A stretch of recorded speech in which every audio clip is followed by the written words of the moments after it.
The night sky's secrets. Welcome to Midnight Murmurs. In this video, we're going to take you on a thrilling journey to uncover the mysteries of the universe. Join us as we explore the enigmatic lights that have been haunting the skies and the story of two scientists who risk everything to unravel their secrets. Don't forget to hit the like and subscribe button to stay updated on all our latest videos. Chapter 1: A Childhood Memory. Jean stood in her lawn, staring up at the sky. The sky was clear tonight, and the stars twinkled brightly. That was a magnificent sight, but it also brought up a flood of emotions. She remembered the night she had first seen the weird lights in the sky. She had been just 8 years old then, standing in the same position, clutching her father's hand. "Look, Daddy. Look at the stars," she had cried, pointing up at the sky. Her father had chuckled, ruffling her hair. "What about them, kiddo?" "The lights. Look at the lights," she had murmured, gesturing eagerly. Her father had looked up, following her gaze. Yet he had observed nothing out of the norm. "It's only a trick of the light, Jeannie. Don't worry about it," he had murmured, dragging her back inside.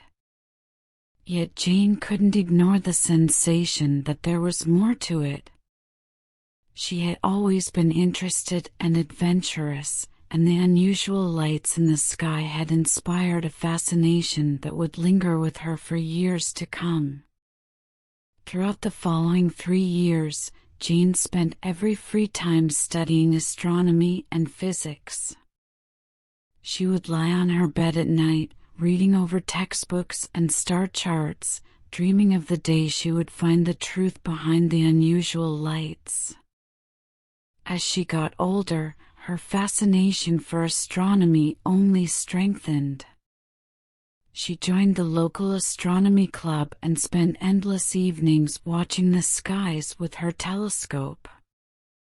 She would frequently remain up until the early hours of the morning, taking notes in her notebook and sketching schematics of the stars. But despite her years of research and observation, Jean had never been able to explain the peculiar lights she had seen as a youngster. They remained a mystery to her, an intriguing enigma that she was desperate to unravel. One night, when she was sitting in her lawn, looking up at the stars, she heard a commotion behind her.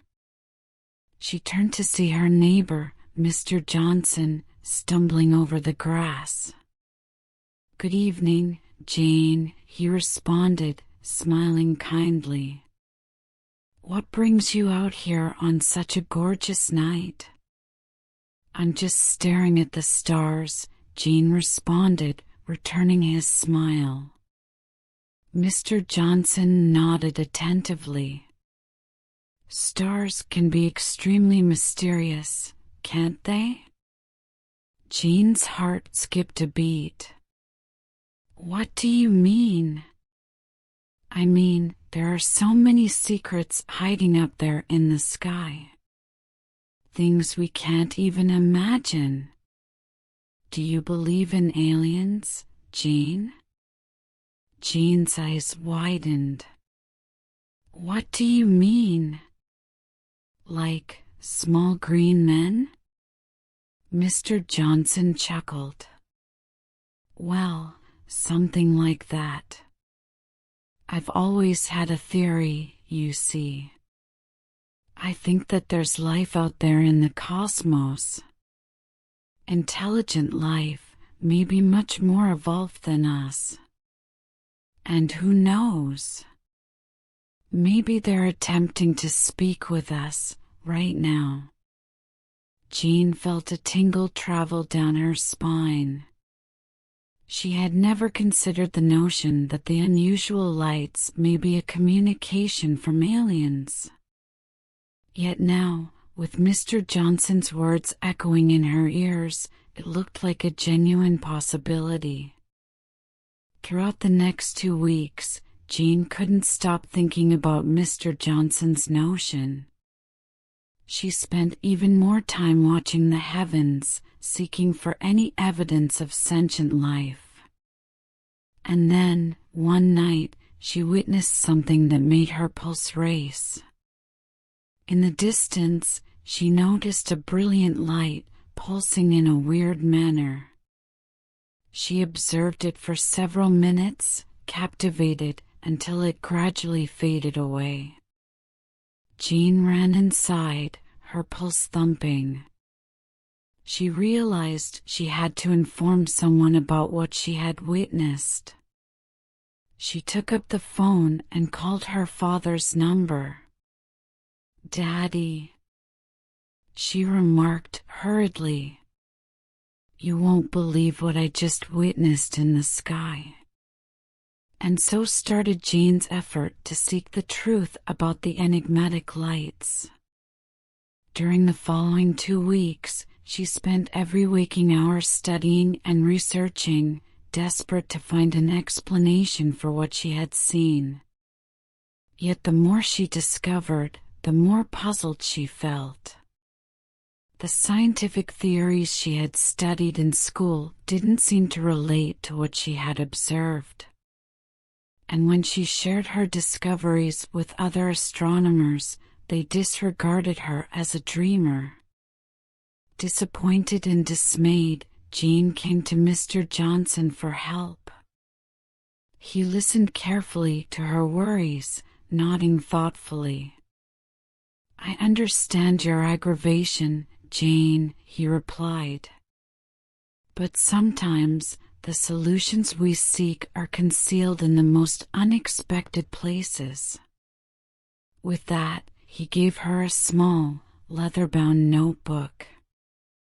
"This belonged to my grandfather," he said. "He was an astronomer, just like you. And he spent his whole life seeking for answers to the same questions you're asking. Maybe it will help you discover the answers you seek." Jane accepted the notebook, her hands quivering with excitement. She turned it open and began to read. The pages were covered with notes, drawings, and schematics describing her grandfather's lifetime quest to unravel the secrets of the cosmos.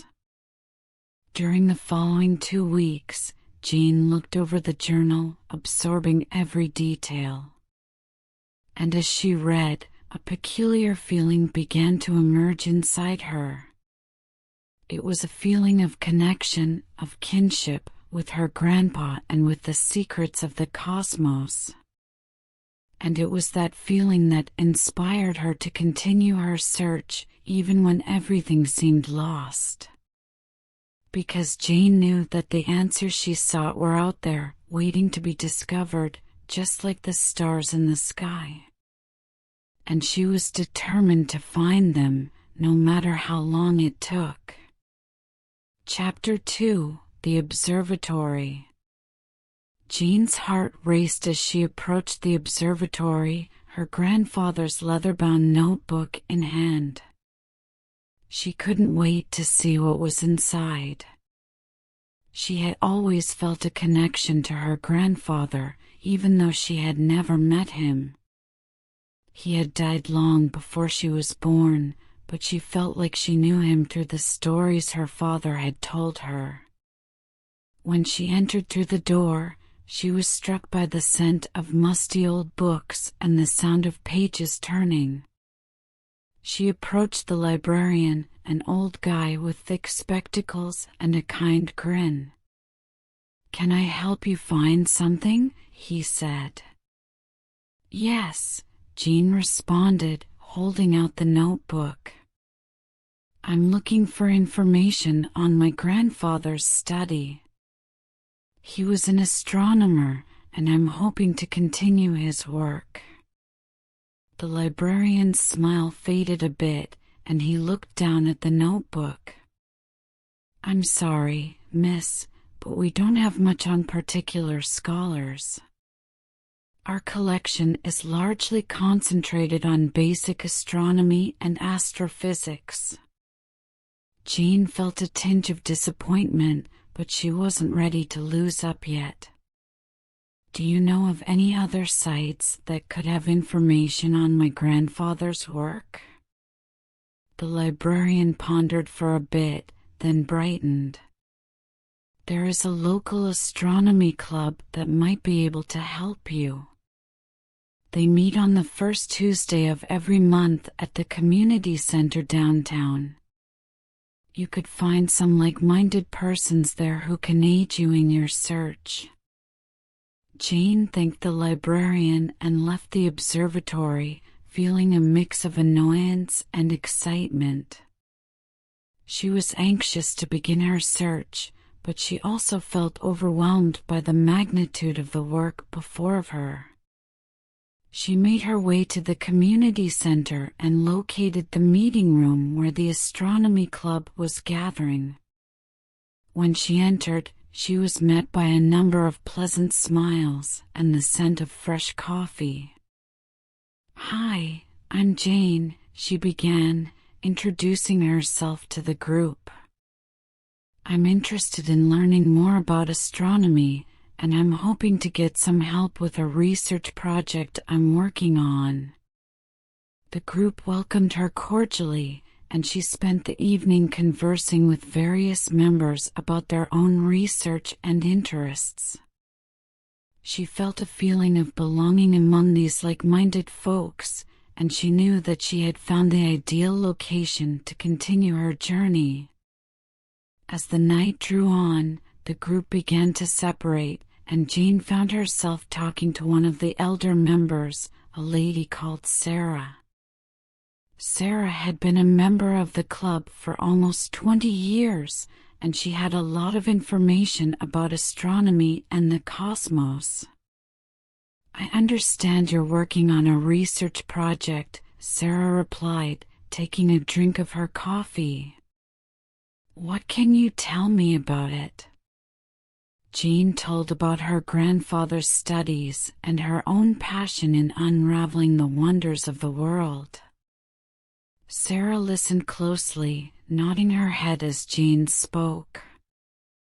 "Well, it seems like you have a tremendous love for this," Sarah remarked.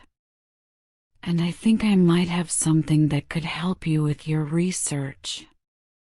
She dug into her suitcase and pulled out a little, fading photograph. It was a picture of a group of astronomers, including Jane's grandpa, standing in front of a gigantic telescope.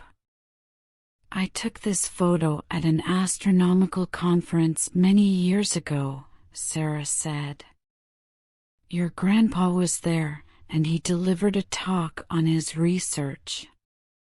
I don't remember much about what he said, but I do remember that it was intriguing. Maybe this can assist you in your search." Jean took the photos and examined it attentively. Her heart filled with pride as she looked at her grandfather standing among the other astronomers, a look of concentration on his face. "Thank you so much, Sarah," Jean responded, feeling appreciative for the woman's kindness. "This means a lot to me." "Of course, dear," Sarah said with a smile. "We astronomers have to stay together." Jean left the community center feeling revitalized and motivated. She knew that she had a long path ahead of her, but she was anxious to continue her grandfather's work and explore the secrets of the cosmos. Over the next few weeks, Jean spent countless hours poring over her grandfather's notebook and researching the topics he had studied. She read about black holes, dark matter and the possibility of extraterrestrial life. She also attended the astronomy club meetings regularly, soaking up as much knowledge as she could from the other members. As she went deeper into her study, Jean began to feel a feeling of purpose that she had never experienced before. She felt like she was a part of something larger than herself, something that had the potential to transform the way others saw the world. One night, when she was studying late at the observatory, Jean gazed up at the sky and saw a shooting star speeding through the darkness. She closed her eyes and made a wish, not for herself, but for the cosmos itself. "I desire for the cosmos to unveil its mysteries to us," she muttered into the darkness. When she opened her eyes, Jean felt a sense of serenity and happiness flood over her. She knew that she was on the right road, and that her grandpa would be proud of the job she was doing. The next day, Jean got an email from one of the astronomy club members, a man called David. He had read her study and was pleased by her devotion and passion. "I think you're onto something here," David responded. "I have some contacts in the astronomy community, and I might be able to assist you get access to some resources that could enhance your study. Let me know if you're interested." Jean couldn't believe her luck. She had only been working on her study for a few weeks, and already she was making progress. She promptly replied to David's email, thanking him for his offer and expressing her interest in working with him. For the following several months, Jean and David worked on their study, discussing their discoveries and bouncing ideas off each other. They visited conferences together and met with other astronomers and scientists, all of whom were impressed by Jean's devotion and brilliance. As she began to unearth the mysteries of the cosmos, Jean felt a sense of contentment that she had never experienced before. She knew that she was on the correct road, and that she would stop at nothing to uncover the truth about the enigmatic lights in the sky. Chapter 3: First Contact. Jean drove down the twisting roads, her headlights lighting the darkness. She couldn't shake the sense that she was being watched. Her pulse hammered as she pulled up to Dr. Smith's observatory. The edifice loomed ahead, its shadow cutting into the starry sky. When she stepped out of her car, she trembled in the chilly night air. She approached the door and knocked. Dr. Smith answered the door, a large and intimidating figure in the dark light. He guided Jean inside, and she was instantly taken by the enormity and intricacy of the observatory. The walls were lined with charts and diagrams, and the air buzzed with the sound of equipment. "Welcome to my modest abode," Dr. Smith remarked, his voice booming through the chamber. Jean smiled uncomfortably. "Thank you for seeing me. I hope I'm not intruding." Dr. Smith brushed her fears away. "Nonsense. I'm always pleased to share my expertise with someone who is enthusiastic about the stars." Jean followed him around the observatory, taking in the wide variety of telescopes and equipment. She felt a feeling of amazement and wonder as she glanced up at the starry sky through the observatory's ceiling. Dr. Smith sank into his chair, and Jean sat opposite him, teetering on the edge of her seat. She took a deep breath and proceeded to tell him about the weird lights she had seen as a youngster. Dr. Smith listened closely, jotting notes in his notebook. "Fascinating," he remarked. "It's possible that what you saw was a meteor or a satellite, but there's no way to be sure without additional investigation." Jean's heart fell. She had hoped for a more firm response. "What do you advise we do?" Dr. Smith leaned forward. "I recommend we start by monitoring the sky tonight. If we spot anything strange, we can try to trace it down and identify it." Jean nodded excitedly. She felt a sensation of thrill and eagerness growing inside her. She had never felt more alive. Dr. Smith led her to the telescope, and she stared through the eyepiece. The sky was blazing with stars, a tapestry of light and color. Dr. Smith pointed out several of the stars, describing their meaning and legend. Jean listened carefully, intrigued by his expertise and excitement. Then she saw it. A brilliant light speeding across the sky. She gasped, and Dr. Smith ran over to the telescope. "Quickly, we must record this," he continued, his voice anxious. He typed rapidly in his notebook, marking the time, position, and trajectory of the object. Jean gazed in wonder as he worked, marveling at his ability and determination. Once they finished, Jean spoke out. "Do you suppose this is what I witnessed as a child?" Dr. Smith hesitated, his brow wrinkled. "It's hard to say. We need more data. But I have a sense that we are onto something significant." Jean nodded. She felt a sense of pleasure, knowing that she had taken the first step towards learning the secrets of the night sky. Dr. Smith admonished her. "But we must be careful. There are forces at work that would rather we didn't probe too thoroughly into these subjects. We must continue with caution and discretion." Jean agreed, feeling a sense of dread. She wondered what Dr. Smith knew that she didn't. But she was determined to see this through, no matter what the cost. As she left the observatory, she stared up at the sky, the stars flashing like diamonds in the night. She felt a sense of wonder and excitement, but also a nagging sense of danger. She couldn't shake the idea that there was more to the world than greeted the eye. As she drove home, her mind raced with possibilities.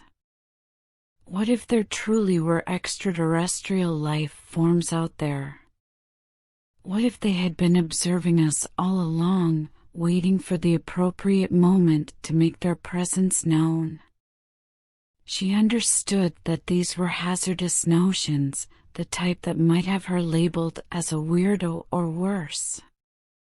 Yet she couldn't stop the sensation of wonder and urgency that grabbed her.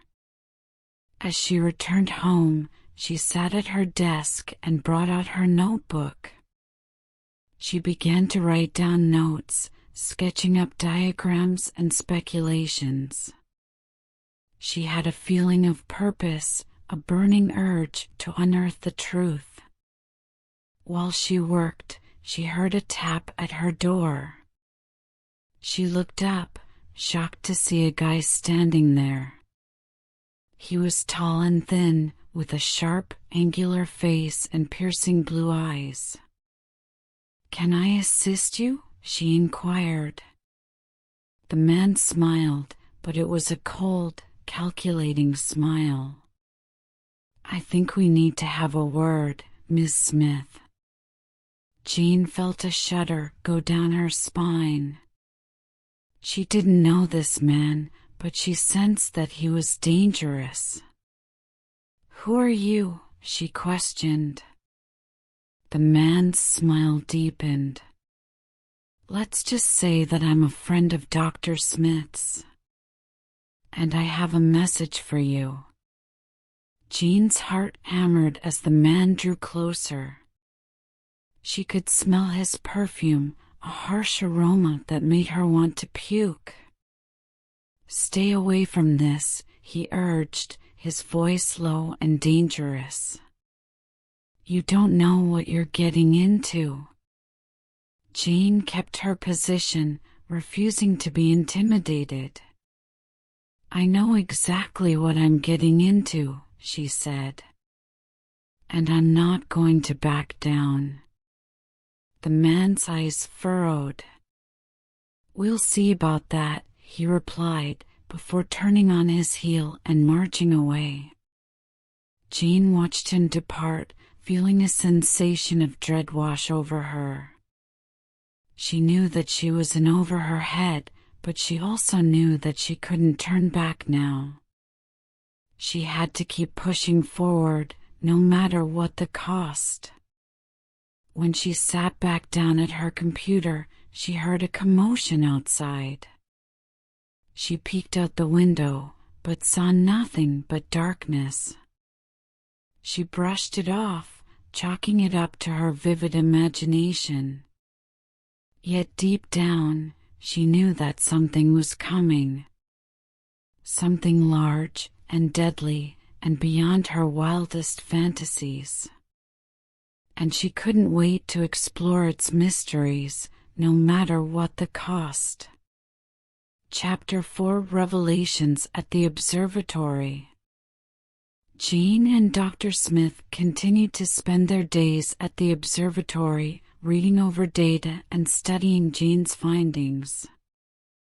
As they got more comfortable with each other, their talks became more intimate and revealing. On a bright, sunny morning, Jean took Dr. Smith on a tour of the observatory. She led him through the winding corridors, pointing out her favorite telescopes and explaining some of her observations from the previous nights. Dr. Smith was initially skeptical, but as Jean shared more of her theories, he began to take her more seriously.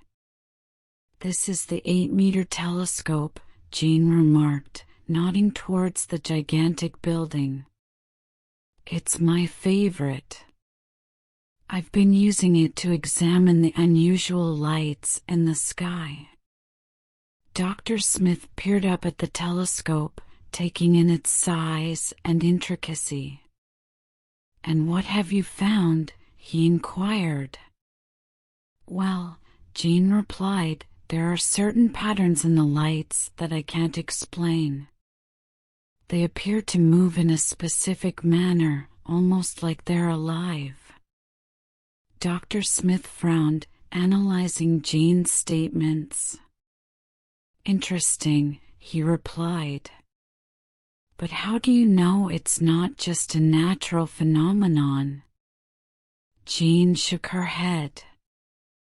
"I don't know. That's what I'm trying to figure out. That's why I need your help." Dr. Smith grinned. "You have it." Over lunch, Jean and Dr. Smith discussed their respective backgrounds. Jean revealed that she became interested in astronomy as a child after seeing a strange light in the sky, which she has been unable to explain. Dr. Smith shared that he became interested in astronomy after his father gave him a telescope as a child, and he has been studying the mysteries of the universe ever since. While they chatted, Jean couldn't help but feel a connection to Dr. Smith.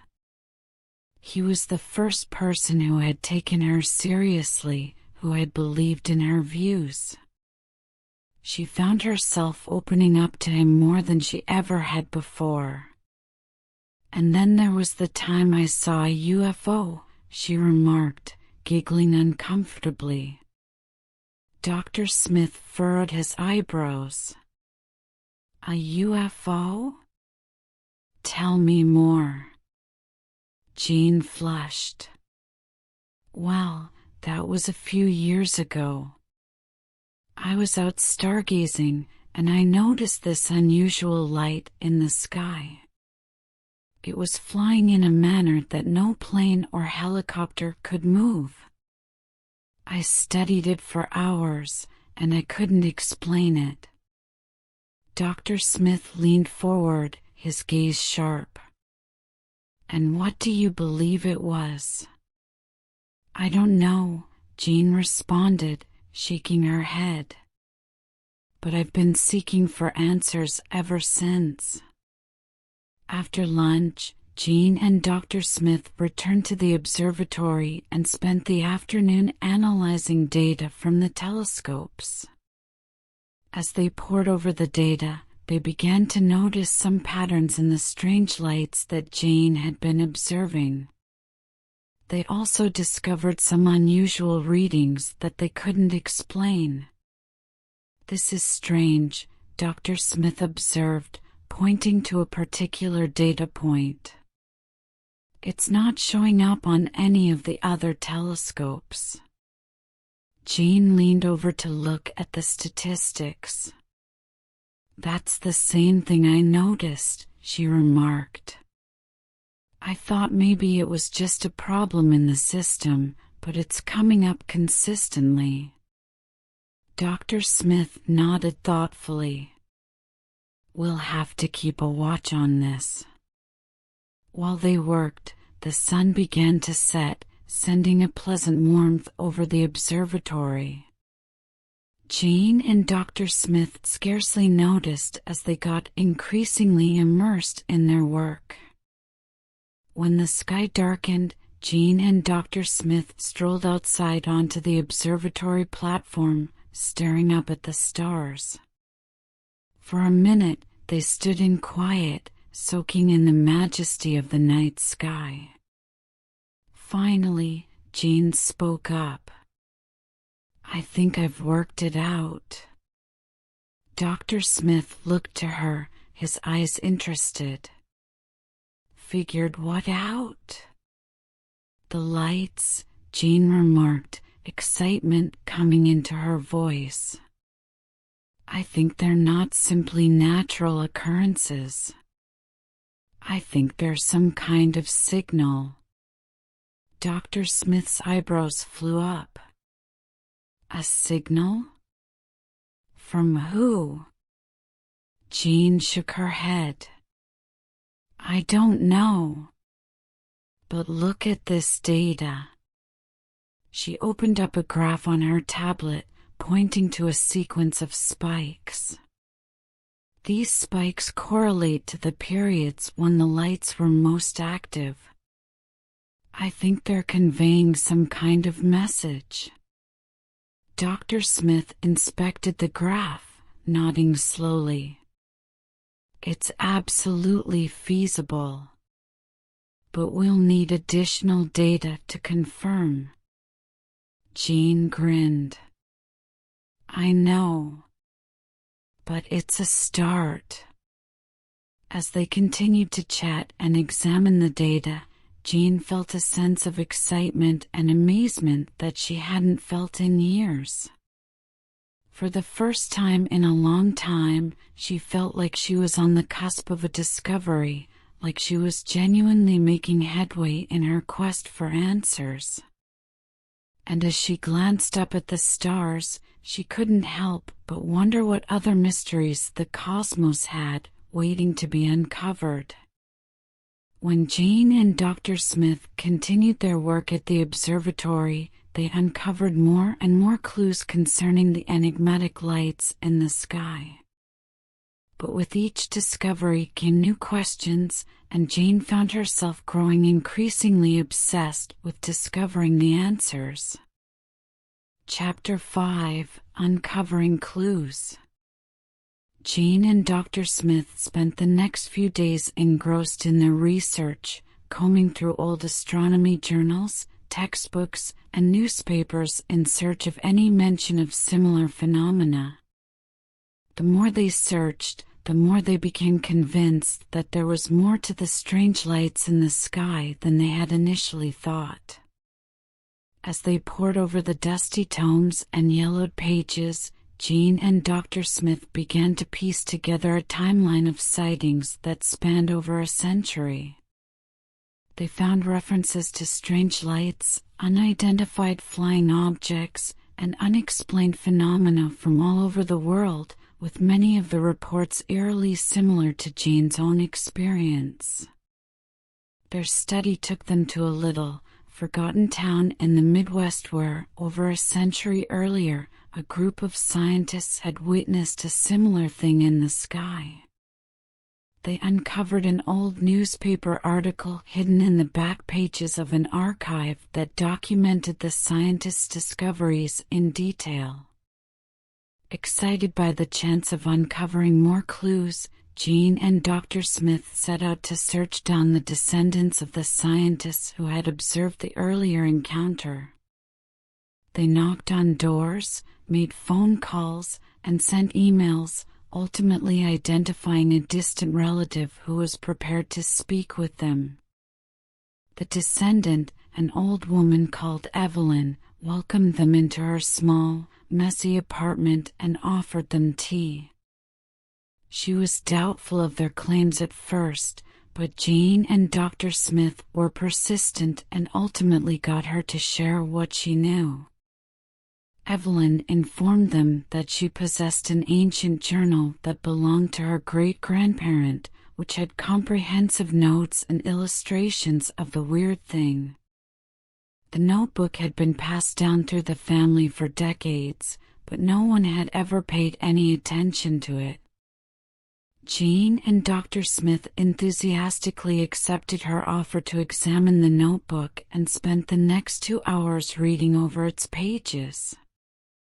The illustrations were crude, but they clearly represented a strange object in the sky that bore a remarkable resemblance to the lights that Jane had seen as a child. As they examined the notebook, they came across a cryptic note that suggested that the scientists who had witnessed the previous sighting were aware of the true nature of the object but were unable to reveal it to the public. The note hinted at a larger, long-hidden conspiracy, and Jane and Dr. Smith were determined to get to the bottom of it. During the next few days, Jane and Dr. Smith pored over the notebook, comparing its contents to their own research and observations. They spent long hours debating their results and speculations, reading over maps and charts, and attempting to make sense of the evidence they had unearthed. Their investigation had attracted the attention of powerful forces who were determined to keep the truth buried. Jane and Dr. Smith were warned to stay away from their research, but they refused to be intimidated. They knew that they were onto something big, and they were determined to see it through to the end. Chapter 6: The Astronomer's Obsession. The sky was a canvas of inky blackness, dotted with stars that twinkled like tiny jewels. Jane had been staring at it for hours, her eyes trained on a cluster of lights in the distance that had been steadily growing brighter each night. She was convinced that they were something more than just stars, something otherworldly that held the key to unlocking the mysteries of the universe. As she sat in her observatory, surrounded by stacks of notes and dusty old books, she felt a sense of excitement and anticipation building within her. She had been poring over the data for weeks, trying to find a pattern or a clue that would help her understand what she was seeing. And now, finally, she felt like she was getting somewhere. She heard a quiet knock at the door, and turned to find Dr. Smith staring in at her. He looked exhausted and concerned, his forehead wrinkled with anxiety. "Jane," he whispered gently. "It's late. You need to rest." Jane hardly caught his comments. She was too immersed in her work, too intent on the enticing promise of discovery. "I can't," she whispered, her voice scratchy from hours of disuse. "I'm so near. I can feel it." Dr. Smith groaned and came into the room, closing the door behind him. "You're tiring yourself," he said, his tone strong but sympathetic. "You need to take a break, clear your thoughts. Come back to it with fresh eyes." Jane bristled at his words, feeling a surge of anger and frustration. She had been working tirelessly, sacrificing everything for this pursuit. And here he was, trying to tell her to give up. "I can't just walk away from this," she said, her voice rising. "This is important. It's the discovery of a lifetime." Dr. Smith threw up his hands in a placating motion. "I know," he replied. "I understand. But you have to take care of yourself, too. We can't solve this riddle if you're not at your best." Jane groaned, feeling the weight of tiredness descending over her. She knew he was right, but the notion of stepping away from her job was terrible. "Okay," she replied, her voice barely above a whisper. "I'll rest. But only for a short while." Dr. Smith nodded, his visage softening with relief. "Good," he murmured. "That's all I ask." As he turned to leave, Jean felt a pang of guilt wash over her. She knew that she was being unreasonable, that her obsession was clouding her judgment. But she couldn't help it. She was consumed by the possibility of discovery, by the thrill of unraveling a mystery that had stumped scientists for centuries. Throughout the following several days, Jean fought to relax. She tossed and turned in her bed, her mind racing with thoughts and hypotheses. She felt like she was on the cusp of a breakthrough, like the answer was just out of reach. One night, she had a vivid dream that she was flying through space, hurtling towards the cluster of lights she had been studying. As she approached, she saw that they were not stars at all, but glowing orbs of energy that pulsed with an otherworldly light. She reached out to touch one, and was suddenly engulfed in a brilliant burst of light. As she woke up, her pulse was beating and her body was soaked in perspiration. She got out of bed and made her way to the observatory, feeling like she was on the edge of a momentous discovery. As she went over her notes, she began to notice a pattern emerge. The data was starting to make sense, and she felt a surge of excitement as she linked the dots. She worked constantly, scarcely resting for food or rest, motivated by a deep resolve to unearth the truth. Days turned into weeks, and still Jane worked tirelessly, consumed by her obsession. She barely noticed the passing of time, lost in the thrill of discovery. But as the days wore on, she began to feel a sense of unease creeping over her. She was so close to the answer, so close to unlocking the secrets of the universe, but at what cost? One night, As she sat alone in the observatory, surrounded by the soft glow of computer screens and the hum of machinery, she realized that she was more alone than she had ever been. Her work had consumed her, driven a wedge between her and the people she cared about.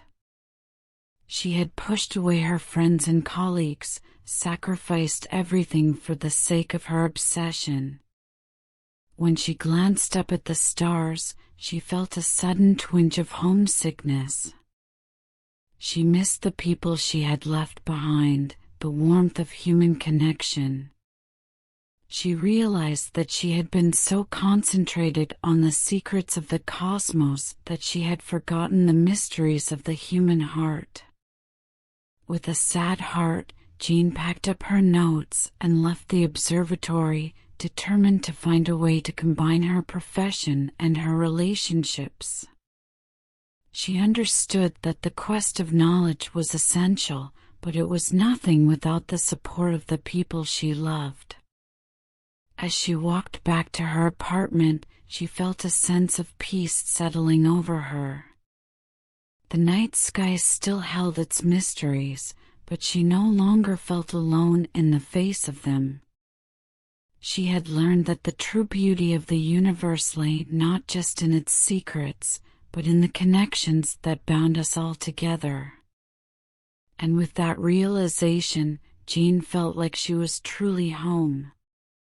Chapter 7: The Black Forest. Jean and Dr. Smith set out on a hike through a dense forest. Jean's nerves are on edge, and Dr. Smith is lost in thought, lost in the serenity of nature. As they hike, the world around them begins to come alive. The trees tower above them, casting long shadows across the forest floor. The sound of leaves crunching underfoot echoes through the trees, and the smell of damp earth and pine fills their noses. The air is cool and crisp, and Jean and Dr. Smith can feel it rejuvenating their spirits. As they hike deeper into the forest, the tension and stakes of the story increase. Jean is convinced that they are getting closer to the source of the strange lights, while Dr. Smith remains skeptical. They continue to hike, with the occasional exchange of dialogue that reveals more about their personalities and motivations. As they come across a small stream, Jean points out a path that leads deeper into the forest. Dr. Smith hesitates, but Jean is determined to see this through to the end. As they hike further into the forest, the air becomes colder, and the forest becomes darker. Jean's nerves are on edge, but she tries to remain calm and focused. Finally, they approach a clearing where Jean suspects the lights may have originated. The space is cloaked in darkness, with just the tiniest trace of light peering through the trees. The air is heavy and chilly, and Jean can feel her heart racing in her chest. As they approach the clearing, they hear a faint humming sound. Jean's nerves are on edge, but she is determined to see this through to the end. They reach the edge of the clearing, and as they do, the hum grows louder. Suddenly, a bright light bursts forth from the center of the clearing, blinding them both. Jean and Dr. Smith are thrown backward, and as they land, they feel the ground shake beneath them. Slowly, they get back to their feet and survey the clearing. The light has dissipated, and they are left standing in a small clearing surrounded by tall trees. The ground is scorched, and the air is thick with the smell of burnt earth. Jean's nerves are on edge, but she is determined to see this through to the end. As they study the clearing, they hear a slight rustling sound. Dr. Smith indicates for Jane to keep back as he investigates. He gently makes his way into the middle of the clearing, and as he does, he sees something that makes his blood run cold. In the center of the clearing, there is a small circular hole. Within the pit is a weird, shining item. Dr. Smith can't make out what it is, but he knows that it's not of this world. He feels a chill go down his spine as he realizes that they may have stumbled onto something absolutely remarkable. Jean rushes over to Dr. Smith, and they both gaze at the shining object. They can feel the weight of its importance, and they both know that they have stumbled onto something absolutely exceptional. They stand there in quiet, lost in contemplation, wondering what this all means. As they make their way back through the forest, they discuss what they have seen.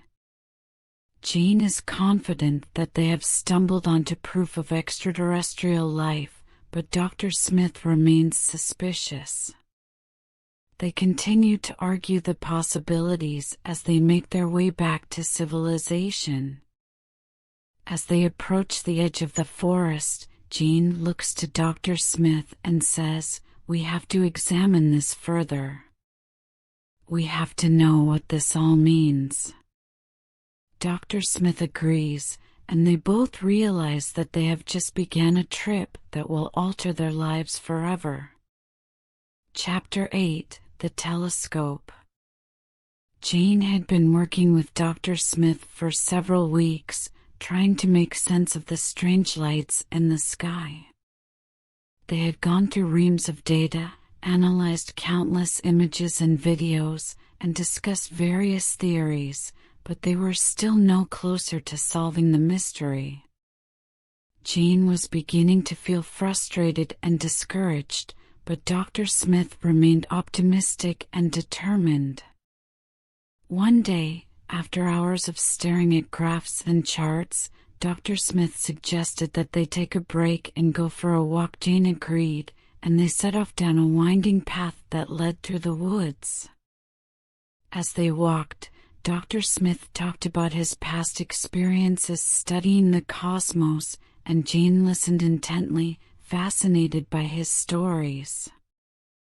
Eventually, they came to a clearing, and Dr. Smith led Jean to a small observatory tucked away in a remote part of the countryside. Jean had never been inside an observatory before, and she felt a sense of awe as she stepped through the door. The room was filled with various instruments and equipment, and there was a faint smell of oil and metal in the air. Dr. Smith took Jean up to a massive telescope that dominated the room. "This is my pride and joy," he said, his eyes beaming with passion. "It's the most powerful telescope in the area, and I think it could just help us solve the enigma of the lights in the sky." Jean felt a surge of excitement at the thought. She had always been captivated by space and the universe, and the notion of utilizing such a powerful tool to explore the unknown was fascinating. Dr. Smith proceeded to set up the telescope, and Jean watched in curiosity as he adjusted different knobs and dials. As they worked, Dr. Smith talked about the various features of the telescope, explaining how it worked and what it was capable of. Jean listened intently, absorbing every detail. She felt a sense of connection with Dr. Smith, as if they were both members of a secret club, united by their love of science and exploration. Eventually, the telescope was complete, and Dr. Smith encouraged Jean to have a look. She approached the eyepiece with a sense of anticipation, feeling as if she was going to glimpse into a new universe. She glanced through the lens and gasped at what she saw. The lights in the sky were clearer than ever before, shining with a unique intensity that appeared to fill the whole sky. They moved in unusual, seemingly random patterns, almost as if they were alive. Jane felt a sensation of astonishment and awe, as if she was experiencing something truly wonderful. Dr. Smith pointed out various elements of the lights, describing what they may symbolize and what they could imply. Jane listened closely, absorbing every detail. She asked questions, trying to grasp what she was seeing and what it all meant. As they worked, Jane began to feel a growing sense of unease. The observatory felt isolated and claustrophobic, and the tension between her and Dr. Smith was palpable. She wondered if she could trust him and if he had an ulterior motive for helping her. She also wondered if she was in over her head and if the pursuit of the truth was worth the risks she was taking. Dr. Smith seemed to sense her unease, and he tried to put her at ease. He talked about his past experiences and how he had always been driven by a desire to understand the mysteries of the universe. He assured her that he was on her side and that they would work together to unravel the mystery of the lights. As they talked, Jane began to feel a sense of connection with Dr. Smith, as if they were both on a quest to uncover the truth. She also began to realize that the mystery of the lights was not just a scientific puzzle, but also an emotional one. She was driven by a desire to understand the unknown, but also by a sense of longing for something more. Dr. Smith recommended they take a break and get some fresh air. When they stepped outside, Jane glanced up at the sky, experiencing a sense of wonder and amazement. She understood that the mystery of the lights was just a little part of something much greater, something that she would never fully comprehend. While they strolled, Dr. Smith talked about his prior experiences and the numerous riddles he had faced throughout his work. Jane listened closely, feeling a sense of appreciation for his enthusiasm and tenacity. Finally, they came to a little pond, and Dr. Smith recommended they rest and relax for a time. They sat in silence, watching the ripples on the water and the clouds moving overhead. After a few minutes, Dr. Smith spoke up. "Jane, I know you're worried about the mystery of the lights, and I want to assure you that we'll find the answers we're looking for. But I also want you to know that you're not alone in this. I'm here to help you, and I believe in you. You have a special gift, Jane, and I think you're going to do great things in this world." Jane felt a surge of emotion, touched by Dr. Smith's words. She realized that she had been so focused on the mystery of the lights that she had forgotten about the people who were helping her along the way. She felt a sense of gratitude for Dr. Smith and for all the other people who had supported her on this journey. As they went back to the observatory, Jane had a sense of serenity and happiness. She knew that the road ahead would be long and tough, but she also knew that she had the support she needed to tackle whatever obstacles lie ahead. As they returned to the observatory, Dr. Smith recommended they continue their study on the mystery of the lights. Jane felt a sense of exhilaration and anticipation as they returned to the telescope, anxious to begin their discovery of the unknown. As they worked, Jane realized that the mystery of the lights was not just a scientific puzzle, but also a journey of self-discovery. She was learning about herself and about the world around her, and she knew that this journey would shape her in ways she could never have imagined. And as she peered through the lens of the telescope, she knew that she was on the cusp of something truly extraordinary. Chapter 9: The First Clue. Jean and Dr. Smith resumed their examination of the peculiar lights in the sky. For weeks, they had been gathering data, reviewing star charts and telemetry data, and attempting to make sense of the patterns they were seeing. As they sat in the cramped control room, hunched over their computer screens, Jean couldn't help but feel a sense of frustration. Despite all their efforts, they were no closer to solving the mystery. She glanced over at Dr. Smith, who was poring over a set of calculations. His brow was furrowed, his eyes narrowed in concentration. "What are you working on?" she inquired, breaking the stillness. Dr. Smith looked up from his computer and offered her a half-smile. "Just some calculations," he replied. "I'm trying to see if there's any link between the telemetry data and the star charts." Jean nodded, trying to follow along. She was no specialist in astrophysics, but she understood enough to comprehend the essentials. "And have you found anything?" Dr. Smith shook his head. "Not yet. It's a hard business, trying to match together all these data sets. But I have a feeling we're close." Jean couldn't help but feel a feeling of suspicion. They had come close before, only to reach dead ends time and time again. But she didn't express her worries.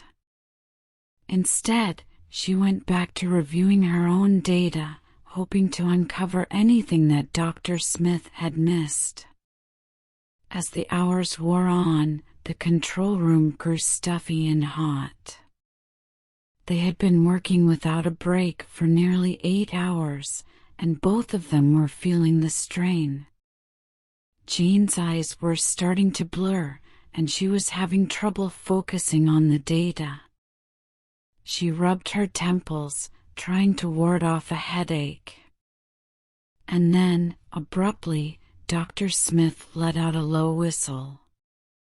Jean looked over at him, shocked. "What is it?" Dr. Smith didn't answer. Instead, he beckoned for her to come over to his screen. When she approached, she noticed that he had a fresh set of calculations up. He pointed to a portion of the screen where a series of figures were shown. "Look here," he remarked. "Do you see that?" Jean looked at the screen, attempting to make sense of the figures. "I'm not sure," she replied. "What am I looking at?" Dr. Smith leaned in closer, pointing out the patterns he had discovered. "This part right here," he continued. "These numbers are slightly different from the rest of the data.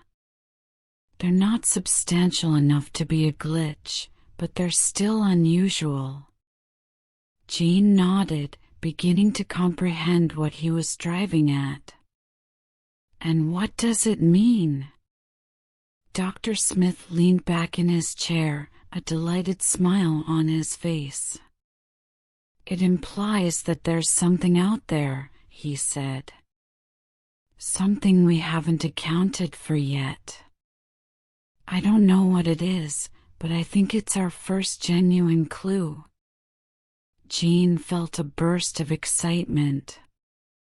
After weeks of dead ends and false leads, they had finally uncovered something definite.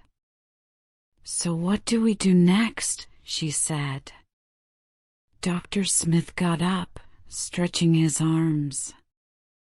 "We follow the clue," he continued. "We use it to guide our next actions. We keep gathering data, keep searching for trends. And who knows? Maybe we'll find the solution we've been waiting for. As they left the control room and headed out into the crisp night air, Jean felt a renewed sense of purpose. For the first time in weeks, she felt like they were making real progress. As they walked through the deserted parking lot, Jean couldn't help but feel a sense of wonder at the world around her.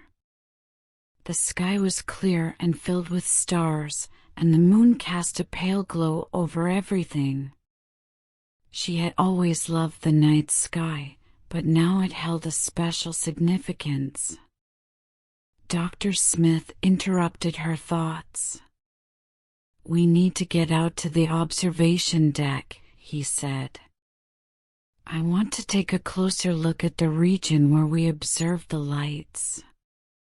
Jean nodded, anxious to get back to work.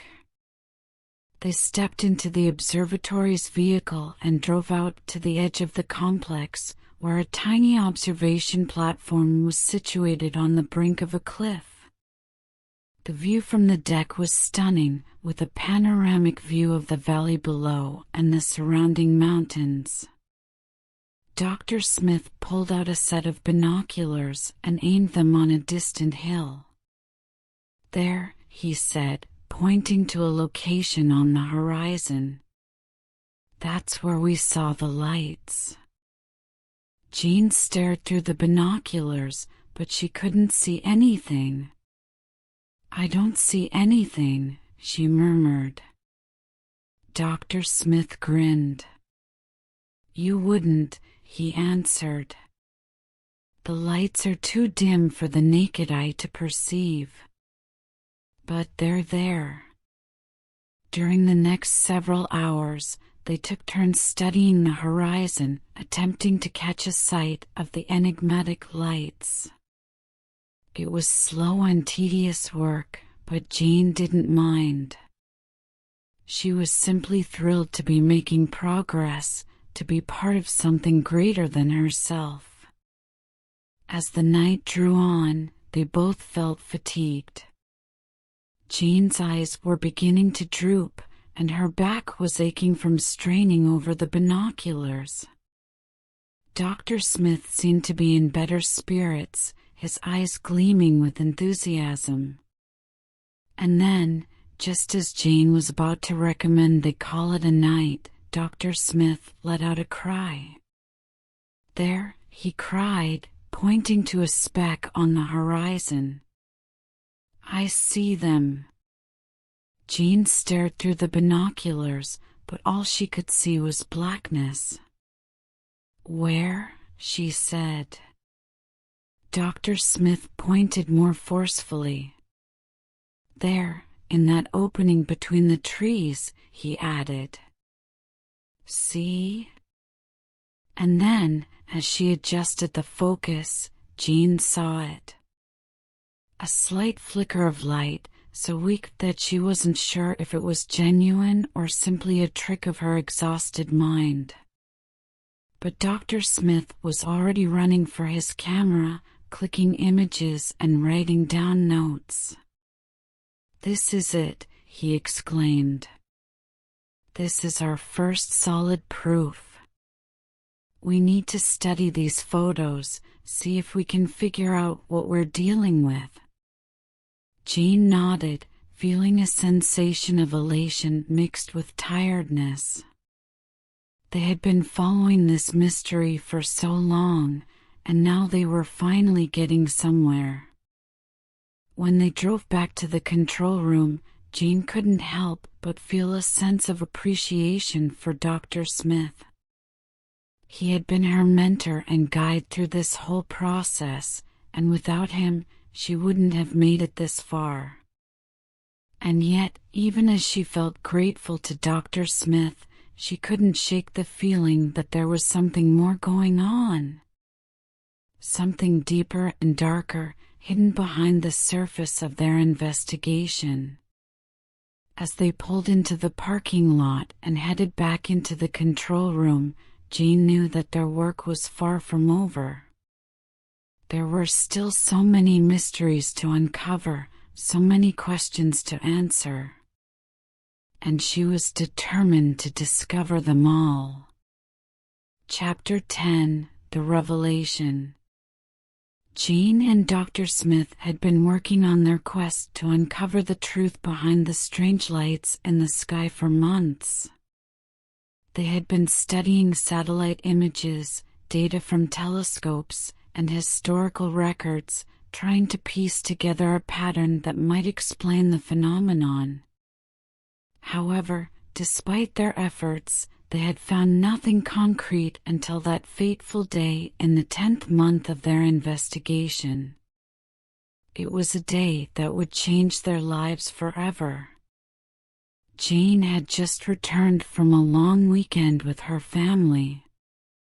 She had been feeling a little homesick, but she was happy to be back at work.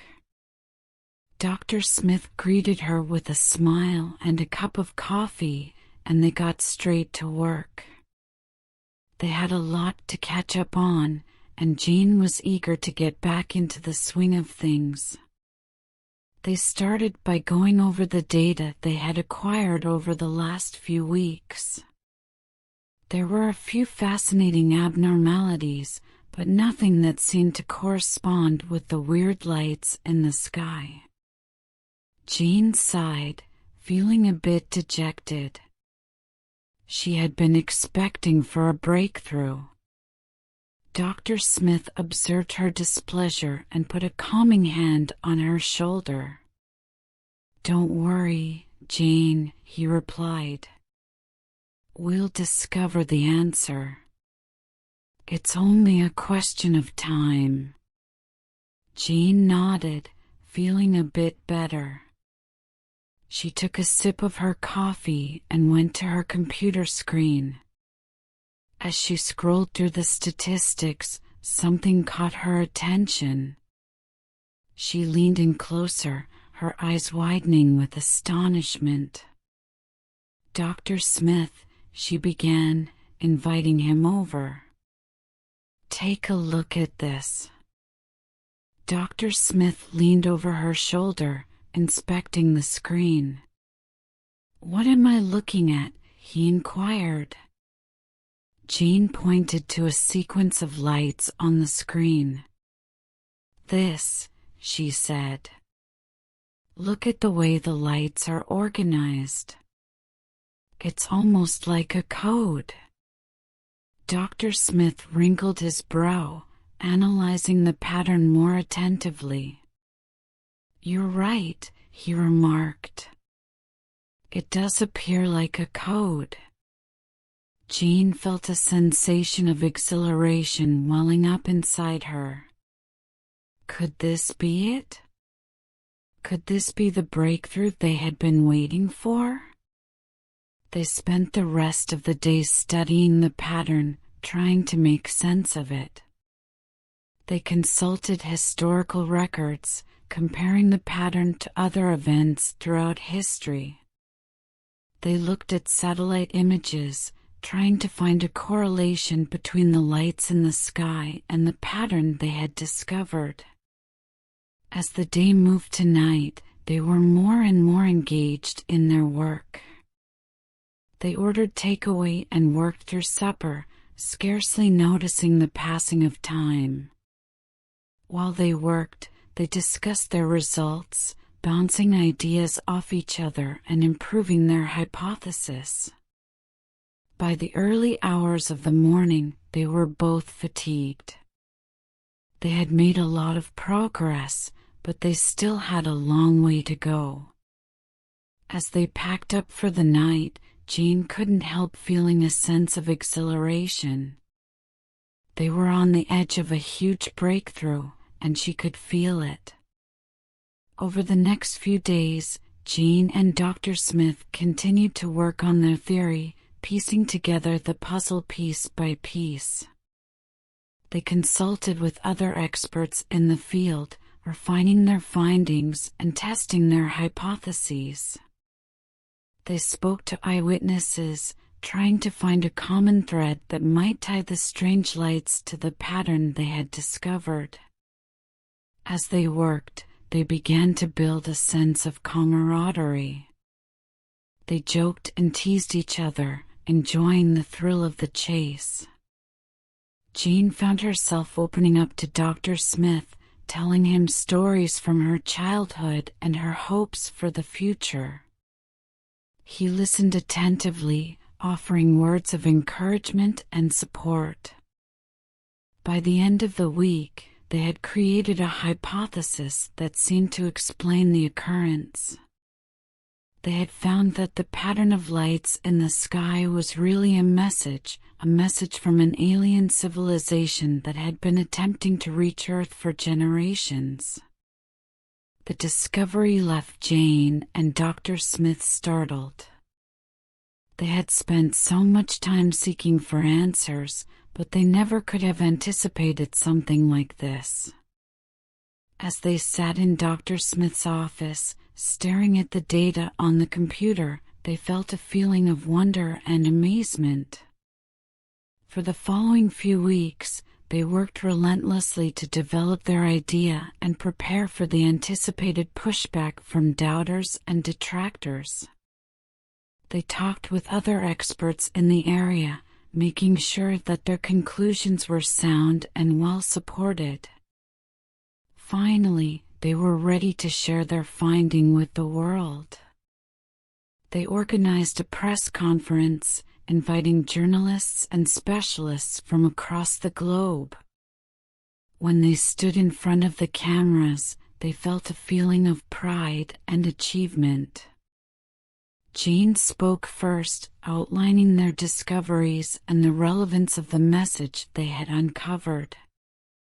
Dr. Smith backed her up, offering further context and addressing technical questions from the audience. When the press conference drew to a conclusion, Jean and Dr. Smith were overwhelmed with questions and congratulations from their peers. They were commended for their devotion and endurance, and many hailed them as heroes. But as they left the press conference and walked out into the bright sunlight, they knew that their work was far from over. They had uncovered a message from an extraterrestrial civilization, but they still had to decipher it. And they knew that the world would be watching, waiting for them to make sense of the message and unlock its secrets. As they walked down the street, Jean and Dr. Smith exchanged a look of determination. They had come so far, but there was still so much work to be done. They knew that the road ahead would be long and difficult, but they were ready to face whatever challenges lay ahead. For they were scientists, and they lived for the thrill of discovery. Chapter 11: Secrets Exposed. The night sky was ablaze with stars as Jane and Dr. Smith made their way back to the observatory. The air was crisp and clear, and the silence was broken only by the crunching of their footsteps on the gravel path. Jane was exhausted but elated, having finally witnessed the phenomenon that she had been chasing for so long. Dr. Smith was equally excited, but there was a sense of unease in the air, as if something momentous was about to happen. When they entered the observatory, Jane took off her coat and massaged her arms, attempting to shake off the chill. Dr. Smith was already reading over the data they had obtained, his face lighted up with joy. Jane couldn't help but grin at his enthusiasm. "Did you notice that?" he cried, pointing at a graph on his computer screen. "There's a sequence of regular, recurring patterns in the data, patterns that could not have been created by any known celestial phenomenon." Jean stared over his shoulder, her eyes widening in awe. She had never seen anything like that before. The patterns were too regular, too exact, to be anything but planned. What could that be? She questioned, her voice hushed with surprise. Dr. Smith shrugged. I don't know. But one thing's for sure, it's not natural. They spent the next few hours analyzing the data, searching for any clue that could shed light on the mystery. As they dug deeper, they found evidence of an intelligent, artificial signal emanating from deep space. The implications of this discovery were staggering. They may have found evidence of alien life, or even an advanced civilization that has been sending signals across the cosmos for millennia. Jane and Dr. Smith were both aware of the importance of their finding. They understood that this might change the trajectory of human thinking forever. They also realized that they had to be careful. The discovery was too huge, too vital, to be revealed with just anybody. Over the next few days, they worked tirelessly to analyze the data, searching for any new information that could shed light on the mystery. They spent long hours in the observatory, poring over graphs and charts, trying to piece together the puzzle. Jane was fascinated by the work, but also overwhelmed by the enormity of it all. She had never felt so small, so insignificant, in the face of something so vast and unknowable. Dr. Smith, on the other hand, seemed to relish the challenge. He was always pushing for more data, more analysis, more insight. Jane admired his tenacity, but also found herself growing frustrated with his single-minded focus. She wished that he could see the bigger picture, that he could understand the implications of their discovery beyond the scientific community. Their work was interrupted by a visit from a government official who informed them that their data had been flagged as potentially sensitive. Jane and Dr. Smith were both taken aback. They had been so focused on their work that they had forgotten about the implications of their discovery. Now, they were faced with a difficult decision: share their findings with the world, or keep it secret and risk being labeled as government conspirators. As they debated their next move, Jane couldn't help but wonder about the implications of their discovery. If there really were aliens out there, what did that mean for humanity? Would they be friendly or hostile? Would they come to help us or to destroy us? The questions were endless, and the answers were nowhere in sight. In the end, they decided to go public with their discovery. The news was met with a mix of awe and skepticism, but Jane and Dr. Smith knew that they had done the right thing. They had opened a new chapter in human history, one that could potentially change the course of our understanding of the universe forever. As the news spread, Jane found herself inundated with media requests and interview offers. She was exhausted but elated, thrilled to be part of something so big and so important. Dr. Smith, on the other hand, seemed to be growing more distant and irritable with each passing day. He spent most of his time in the observatory, poring over the data and analyzing it from every possible angle. One day, as Jane was walking to her car after a particularly grueling interview, she noticed that the observatory was eerily quiet. She called out to Dr. Smith, but there was no answer. As she walked closer, she could see that the door to the observatory was slightly ajar. She pushed it open, calling out Dr. Smith's name, but there was no response. She made her way through the darkened observatory, her heart hammering with panic.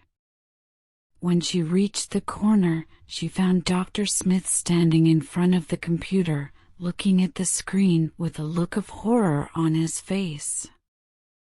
Jane ran over to him, her pulse racing. "What is it?" she said, her voice quivering with terror. Dr. Smith turned to her, his face pallid and strained. "I've uncovered something," he murmured. "Something terrible."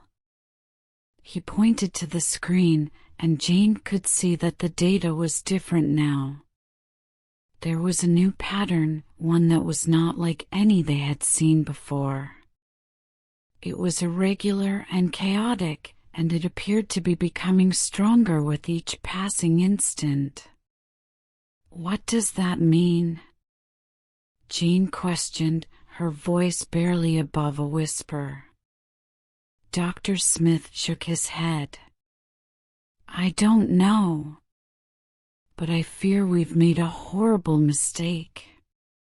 We should have kept this finding a secret." As they watched, the signal got stronger, filling the screen with a chaotic, jumbled tangle of numbers and symbols. And then, suddenly, the screen went black. Dr. Smith and Jane gazed at the blank screen, their hearts heavy with dread. "What have we done?" Jane murmured. Dr. Smith didn't answer. He only gazed at the blank screen, his eyes wide with horror. For the rest of the night, they worked frantically to try to decipher the new data, but it was like nothing they had ever seen before. It seemed to be beyond their understanding, beyond their ability to even comprehend. And then, just as suddenly as it had appeared, the signal was gone, leaving them with more questions than answers. In the days that followed, Jane and Dr. Smith attempted to make sense of what had occurred. They combed through the data, hoping for any indication that may help them comprehend what had gone wrong. But the signal was gone, leaving no evidence of its presence. Dr. Smith pondered for a second, then groaned and put down the device he was holding. "Jane, I know you're curious," he continued, his voice low and serious. "But I need you to believe me on this. There are things that I can't tell you, things that are too dangerous." "Dangerous?" she repeated, her pulse racing faster. "What do you mean?" "I mean that we're dealing with forces beyond our understanding," he replied, his eyes dark and fierce. "We're not simply watching the cosmos, Jane. We're part of it. And that makes us vulnerable." Jane felt a chill go down her spine. She knew that Dr. Smith was correct, but she also felt a sense of irritation and wrath. She wanted to know more, to grasp the mysteries of the world, but she felt like she was being held back. "I understand," she replied, finally. "But I still feel like there's something you're not telling me." Dr. Smith gazed at her for a long minute, then nodded. "You're right," he replied, his voice softening. "There is something I haven't told you. Something that I'm terrified of." Jane's eyes widened as she grasped the significance of what he was saying. "What is it?" she questioned, her voice barely above a whisper. Dr. Smith took a deep breath, then spoke slowly and deliberately. "I've seen those lights before," he murmured, his eyes riveted on hers. "I've seen them in locations that no one else has ever been to. And every time I've seen them, something has gone wrong." "What do you mean?" Jean questioned, her pulse thumping. "I mean that I've lost people," he replied, his voice cracking slightly. "People I cared about. People who trusted me. I don't want to lose you too, Jane. I can't stomach the thought of it." Jane felt a wave of emotion as she grasped the intensity of Dr. Smith's feelings for her. She wanted to soothe him, to tell him that she understood, but she also knew that they had a job to perform. "I won't let you down," she continued, her voice steely. "I'll do whatever it takes to catch those lights. And I'll stay safe, no matter what." Dr. Smith nodded, then glanced aside, his eyes scouring the night sky. "Okay," he murmured. Jane watched as Dr. Smith returned to his work, his expression inscrutable.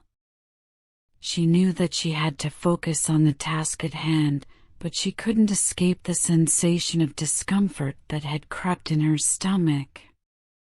They worked in quiet for the next several hours, tweaking the cameras and sensors, waiting for the proper circumstances.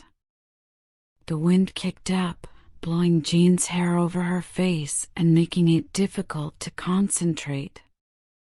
But she pushed through the agony, desperate to catch the lights on film. And then, finally, they emerged. At first, they were only weak flickers, dancing over the night sky like small flames. But as the minutes went, they grew stronger, brighter, until they filled the sky with a throbbing, unearthly light. Jean felt a wave of excitement as she watched the pictures flashing on the displays in front of her. This was it. This was what they had come for. But then, something altered. The lights began to move in weird, unpredictable patterns, swirling and throbbing like living things. And then, suddenly, they faded, leaving behind a tangible sensation of disquiet. Dr. Smith was the first to break the stillness. "Did you see that?" he continued, his voice low and anxious. "See what?" Jean questioned, her pulse thumping. "The way they were moving," he added. "It wasn't natural. It was like they were alive." Jean felt a cold shudder go down her spine. She had never believed in the paranormal, but now she wasn't so sure. "We need to get out of here," Dr. Smith continued, his voice frantic. "Now." Jean nodded, her pulse beating as they packed up the equipment and rushed back to the vehicle. She could feel eyes on her, watching from the darkness beyond the observatory. She didn't know what was out there, but she knew that it wasn't nice. As they drove away from the observatory, Jean glanced across at Dr. Smith. His face was pale and drawn, his eyes fixated on the road ahead. "Dr. Smith," she replied, her voice cracking. "What are we going to do?" He didn't answer for a long while, his gaze locked on the road ahead. "We're going to keep searching," he added, eventually. "Until we uncover the truth." Jean nodded, knowing that she couldn't turn back now. The cosmos was big and strange and frightening. But she was determined to understand its mysteries, no matter what the cost. Thanks for watching. If you enjoyed this story, Please give it a like and subscribe to Midnight Murmurs for more thrilling tales of mystery and suspense. Don't forget to hit the notification bell so you never miss a video. See you in the next one. Thanks for watching Midnight Murmurs. If you enjoyed this story about Jane and her quest to uncover the secrets of the cosmos, be sure to hit that subscribe button and turn on notifications so you don't miss any of our future videos. We have a lot more spooky and mysterious tales to share, so stay tuned for more Midnight Murmurs. And if you have a favorite story or topic you'd like us to cover, leave a comment down below and let us know. Thanks again for watching, and we'll see you in the next video.